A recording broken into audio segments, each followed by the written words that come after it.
Since the moment Kirsten first opened her eyes, the world around her was steeped in a dense fog of laws, regulations, and incisive legal discourse. Her family, forged over several generations, was a true dynasty of renowned lawyers. At the center of this universe were Tara and Robinson, her parents, who stood as two giants in the legal landscape of New Orleans. Born and raised in humble families, Tara and Robinson shared a common dream: to rise above their modest origins and make their names in the history of law. Destiny crossed their paths in law school, and together they built not only a loving relationship but also a legal fortress. They started humbly, handling minor cases, but it didn't take long for their tenacity and competence to be recognized. "You need to be steadfast," Robinson, Tara used to say. "No matter how small the case, treat it as the biggest case of your career." And Robinson would reciprocate, "And you, Tara, never let anyone underestimate you. We were born for this, we were born to fight." Years of hard work and dedication culminated in a meteoric rise to fame, and they became regarded as two of the most competent and formidable lawyers in New Orleans. Soon, the simple life they had known gave way to a life of luxury and extravagance, with frequent trips to Europe and vacations on paradoxical islands. However, even amidst the charms of wealth and the excitement of courtrooms, Tara and Robinson never forgot their roots. Their humility and commitment to justice were the life force that drove the family, creating a legacy that became the cornerstone of their lineage. They were proud of their family's tradition, with each generation striving to follow in their parents' footsteps in the field of law. To them, the family's history was not just a list of remarkable achievements, but a living testimony to the power of perseverance, passion, and love for justice. Tara and Robinson had high expectations for Kirsten. They dreamed that she would attend the prestigious Harvard Law School just as they had and continue the family tradition. They provided Kirsten with the best education, preparing her for a brilliant future as a lawyer. However, something different pulsed in Kirsten's heart. She felt a calling that led her down a distinct path from the one her parents had mapped out for her. Where her parents saw cases, she saw people. Where they saw laws, she saw an opportunity to heal and alleviate suffering. Kirsten had a calling for medicine, specifically pediatrics. Even at a young age, she demonstrated an unusual love for children and a genuine interest in helping others. She was fascinated by how the human body functioned and dreamed of making a difference in people's lives through medicine. She would always remember that tense dinner when she decided to confront her parents with a trembling yet resolute voice. She said, "Mom, Dad, I need to tell you something. I don't want to be a lawyer, I want to be a doctor." There was a deafening silence after the revelation, broken only by the faint sound of Tara's silverware falling onto her plate. Robinson looked up at his daughter, his gaze unreadable. After a long and agonizing minute, he spoke, "Kirsten, it's a big decision. Are you sure?" With courage taking hold of her, Kirsten nodded firmly. "Yes, Dad, this is what I want. I want to help people, I want to save them. It's in medicine that I see my calling." Over time, Tara and Robinson came to accept Kirsten's decision. They saw the determination and passion in their daughter and knew they couldn't deny her calling. And so, instead of donning the lawyer's robe, Kirsten donned the white coat and embarked on her journey as a pediatrician, forging her own path of success that led her to become one of the most respected pediatricians in New Orleans. Kirsten emerged as a shining star in the field of pediatric medicine, achieving a level of success that rivaled that of her parents in the legal realm. However, over time, Tara and Robinson began to notice a void in their daughter's life. While proud of her professional accomplishments, they couldn't help but feel a twinge of concern for the absence of a partner in her life. "She needs more than work in her life," Tara commented one evening, concern clearly visible in her green eyes. "She's young, smart, and beautiful," Robinson agreed, his gaze thoughtful. "She should have someone to share her life with." They expressed their concerns to Kirsten, who met them with a serious yet calm expression. I know you're worried, she said, a sad gleam in her blue eyes, and actually, I did have someone. Upon hearing this, Tara and Robinson exchanged surprised glances. Houston had never mentioned anything about a boyfriend. Intrigued, they encouraged her to continue. It was a man, Kirsten began, pausing to swallow hard. He came from a family as wealthy as ours, but despite all appearances, he was cruel to me. Kirsten's revelation was like a punch in the gut for her parents. The words, "he was cruel to me," echoed in the room like a bell tolling in an uncomfortable silence. Tara and Robinson's expressions shifted from surprise to dismay and then to silent anger. I threw myself entirely into my profession after that, Kirsten concluded, her tone firmer. I needed it to heal, to strengthen myself. Medicine, my patients, they gave me a reason to keep going, to fight. Tara and Robinson listened in silence, absorbing their daughter's words. They felt a mixture of sadness, anger, and pride. Sadness for their daughter having suffered in silence, anger towards the man who had hurt her, and pride in Kirsten for finding strength in her pain, turning to her calling with even greater determination. On a sweltering summer day, during one of her demanding shifts at the renowned hospital in New Orleans, Kirsten found herself in a situation that would leave an indelible mark on her life. She was called to attend to an 8-year-old girl, Joy, who was battling severe pneumonia. My choice side was Tiffany, her single mother, whose eyes silently pleaded for a miracle. Please, Dr. Kirsten, Tiffany pleaded, her eyes red from crying. She's all I have. I need you to save my girl. Joy's breathing was weak and irregular, and the situation was clearly critical. However, Kirsten, with her characteristic determination, refused to succumb to despair. I will do everything within my power, Tiffany, she promised, looking into the terrified mother's eyes. As Kirsten mobilized, another figure appeared beside Tiffany, a man with a hardened expression from hard work but whose eyes revealed deep concern.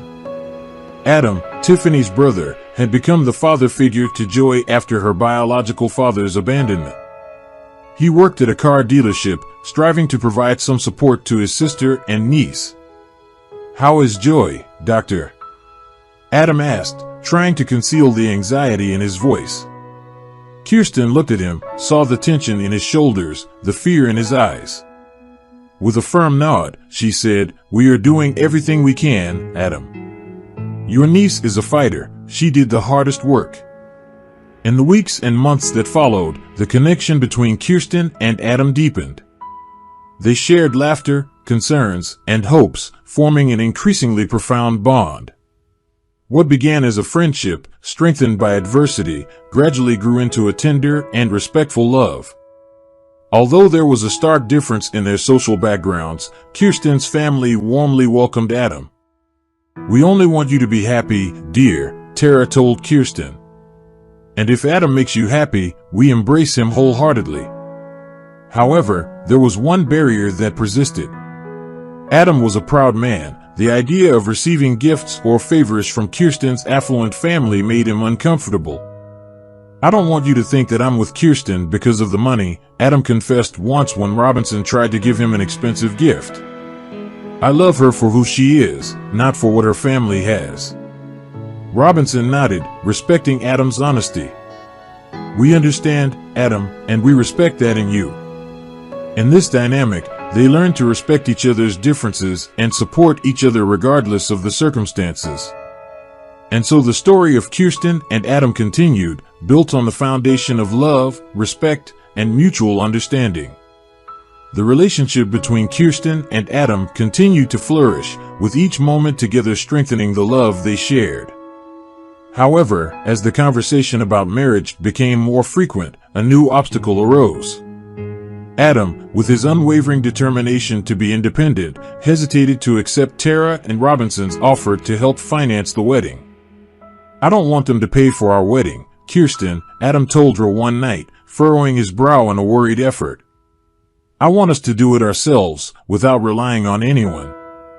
Kirsten, understanding Adam's hesitation, tried to reassure him. Adam, they're not doing it because they think you can't. They want to do it because they love you and want to see us happy. Still, Adam remained resolute, his pride in providing for himself preventing him from accepting help. It was then that Tiffany intervened, her voice gentle but firm. Adam, I know you want to do everything on your own, she said, taking her brother's hands, but you don't have to carry it all by yourself. They're Kirsten's family, and they want to help because they love you, just like I do. Tiffany's conviction in Kirsten's genuine concern finally convinced Adam. He accepted Tara and Robinson's help, albeit with the condition that the wedding be simple and meaningful rather than a grand and extravagant event. And so, on a sunny afternoon, Kirsten and Adam were married in a simple yet stunningly beautiful ceremony. Emotion shone in the eyes of everyone present as they exchanged their vows, each word spoken with love and deep commitment. I love you, Kirsten, Adam said, taking her hand, and I promise to love and honor you every day of my life. Kirsten looked at him, tears of happiness glistening in her eyes. And I to you, Adam, she replied, the promise of eternal love reflected in each word. Forever, with the blessing and love of their families, Kirsten and Adam began a new journey together, a new chapter in their lives marked by love and partnership. Despite his independent nature, there came a time in Adam's life when he accepted financial assistance from Tara and Robinson. It was when he decided to open his own car dealership, a dream he had carried since his youth. At first, Adam was hesitant. The idea of accepting money from Kirsten's parents made him uncomfortable. Kirsten, he began one day, his eyes fixed on the floor, I want to open my own car dealership, but I need an initial investment. Kirsten nodded, a supportive smile shining in her eyes. I know, Adam, and I know you don't want to accept money from my parents, but they're offering because they believe in you. Adam relented, finally accepting the generosity of Tara and Robinson, not for himself, but for the opportunity to build something meaningful and provide a better future for Kirsten. Initially, the business thrived. Sales were rising, and the dealership started gaining a respectable reputation. Adam was starting to see himself as successful. However, luck suddenly turned. A business partner whom Adam trusted betrayed his trust, and he suffered a major financial blow. The dealership, his dream turned into reality, was on the verge of bankruptcy. There he sat at the kitchen table, his head in his hands, staring at the stack of bills and collection letters. I can't believe this, he murmured, the weight of despair heavy on his shoulders. Everything I built, it's all gone. Despite the discouraging setback, the experience taught Adam the importance of relying on family, not only in times of success, but also in times of failure. The financial blow took a piece of Adam, leaving a void where a vibrant and determined man once resided. He became a shell of himself, lost in a whirlwind of despair and self-blame. Adam wandered through the house, empty-eyed, his voice a muted whisper. The solitary cries that echoed through the corridors at night became a melancholic symphony of his despair. The joy that once permeated the home Adam and Kirsten shared had faded, replaced by a veil of sadness that seemed to worsen with each passing day. Kirsten watched her husband with a broken heart, feeling a wave of helplessness. On a particularly cold afternoon, Kirsten, along with Tiffany and her parents, Tara and Robinson, decided to intervene. They sat in the living room, their faces tense with concern. Adam, Kirsten began, her voice soft as velvet, it's normal for a business to not work out, it happens to everyone. You need to understand that it's not the end of the world. Tiffany added, hey, I was a single mother struggling to survive. Do you see me dwelling on it? Tara and Robinson, expressing their concern, also chimed in. Son, Robinson began, we've also had failures in our lives, but every failure is just a lesson, a step towards success. However, even in the face of words of encouragement and love, Adam continued to struggle with defeat. He refused to accept that failure was a normal part of life, preferring to wallow in self-pity, deepening the rift that grew between him and his beloved wife, Kirsten. As the months passed, Adam's behavior became increasingly enigmatic. The man Kirsten knew and loved seemed to be fading, replaced by a stranger. He became reserved and distant, his eyes always averting when she tried to make eye contact. Kirsten began to speculate, trying to justify her husband's unusual behavior. Was he overwhelmed with gambling debts he couldn't pay? Or perhaps he was battling a secret addiction. The possibility of another woman in his life arose in her mind, leaving a bitter taste in her mouth. Adam, who never hid anything from Kirsten, now kept his phone close at hand, his fingers swiftly sliding across the screen before she could catch a glimpse of anything. She watched, heartbroken, as he quickly deleted messages, a clear nervousness in his movements. One day, Kirsten arrived home early from her shift. The house was quiet, with only Adam's voice whispering on the phone, breaking the silence. She stopped in a hallway, the sentence she heard freezing her in place. "Look, there's no way around it." Adam's voice was low, intense, but Kirsten can't find out. Kirsten's heart sank in her chest, the sentence echoing in her mind as a wave of fear and uncertainty consumed her. Kirsten stared at Adam, her eyes burning with the pain of betrayal. He avoided her gaze, his hands restless, a clear sign of his discomfort. "Adam," she began, her voice trembling despite her efforts to keep it steady, "what's going on? I heard your phone call. What can't I know?" He remained silent for a long moment, his lips pressing into a thin line. Finally, he took a deep breath and lifted his gaze to meet hers. "Kirsten," he spoke, his voice so soft she had to strain to hear, "shortly after the dealership went bankrupt, I found out I have a brain tumor." Kirsten felt as if the ground had been ripped from under her feet. "What, Adam? Why didn't you tell me?" she stammered, her mind spinning with the revelation. He shrugged, looking older and wearier than ever. "The surgery is very expensive, Kirsten. I didn't want to be a burden, so I started taking these." He showed a box of cheap pills. "They help with the pain." His words hit her like a sledgehammer, the weight of the truth finally falling onto her shoulders. She felt betrayed, not by an imaginary lover, but by the concealment of a painful truth that would change both of their lives forever. The reality of Adam's words still reverberated in Kirsten's mind, but instead of succumbing to despair, she took action. Her medical training took control, transforming shock into determination.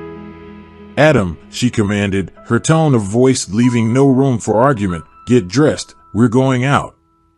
Without waiting for a response, she left the room, got into the car, and started driving towards her parents' house. As she maneuvered through the streets of New Orleans, she picked up her phone and dialed Tiffany's number.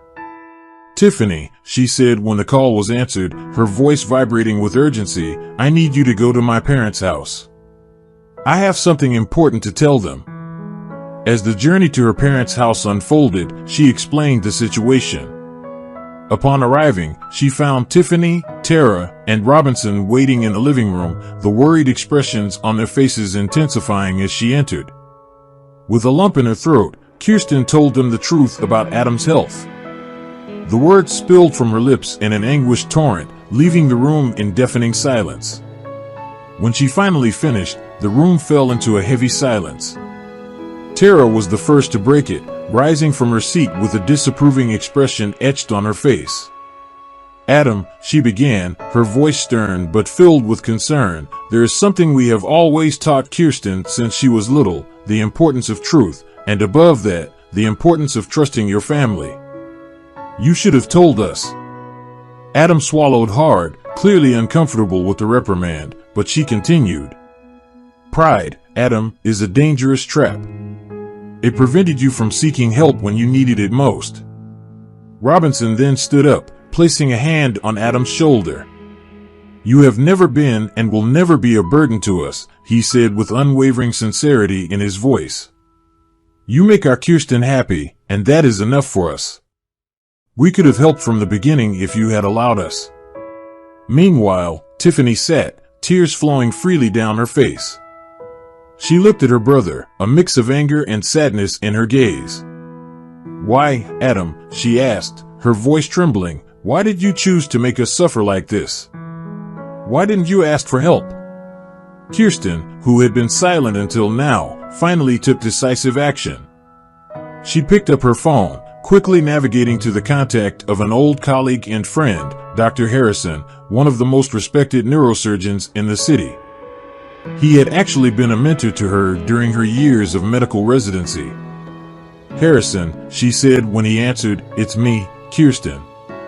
I need a huge favor." Minutes later, they were all on their way to Dr. Harrison's office.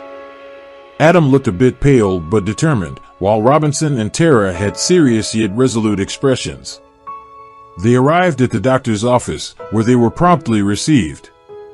As they discussed the details of the surgery, Tara and Robinson insisted on covering the costs. It was the least they could do, they said, considering everything Adam had done for their daughter. The following weeks were a whirlwind of preoperative appointments, tests, and preparations. And then the day of the surgery arrived. Kirsten, Tara, Robinson, and Tiffany leaned on each other anxiously as they waited. Finally, Dr. Harrison emerged from the operating room, removed his gloves and surgical gown, and approached them with a smile. "It was a success," he said. They breathed a sigh of relief, embracing each other as tears of joy and relief streamed down their faces. 6 months had passed since the day Adam's life hung by a thread on the operating table. Now he was not only healthy but thriving. Each day was a celebration, a tribute to the life that had almost been lost. On a peaceful afternoon, Adam and Kirsten sat in their garden. He took her hand, intertwining their fingers, and looked into her eyes. "You know, Kirsten," he said, his voice soft, "I think we're the luckiest people in the world." She smiled, snuggling closer to him. "I think you're right, Adam. Life has given us a second chance, a chance to rediscover love, friendship, and family, and I'm grateful for it every day." As the sunset painted the sky in golden and red hues, Kirsten looked at Adam and spoke the words he longed to hear. "Adam," she said, her eyes shimmering with joy and love, "I'm pregnant." The words seemed to hang in the air, filling the space between them with infinite joy. Adam pulled her into a tight embrace, both of them crying tears of happiness. That night, they shared the news with Tara, Robinson, and Tiffany. The house filled with laughter and celebration as the family prepared to welcome a new member. And so, against all odds, they found their happiness with each new dawn. With every smile and shared laughter, they celebrated life, love, and a second chance they had been given. They created a family not just bound by blood, but by love, support, and understanding. And in the end, they realized that true wealth is not in money or social status, but in the people we love and who love us unconditionally. And so, they lived happily ever after, cherishing every precious moment life offered them. Thank you for joining us today on Deep Stories. Be sure to like and subscribe and hit that notification bell so you don't miss out on our next video.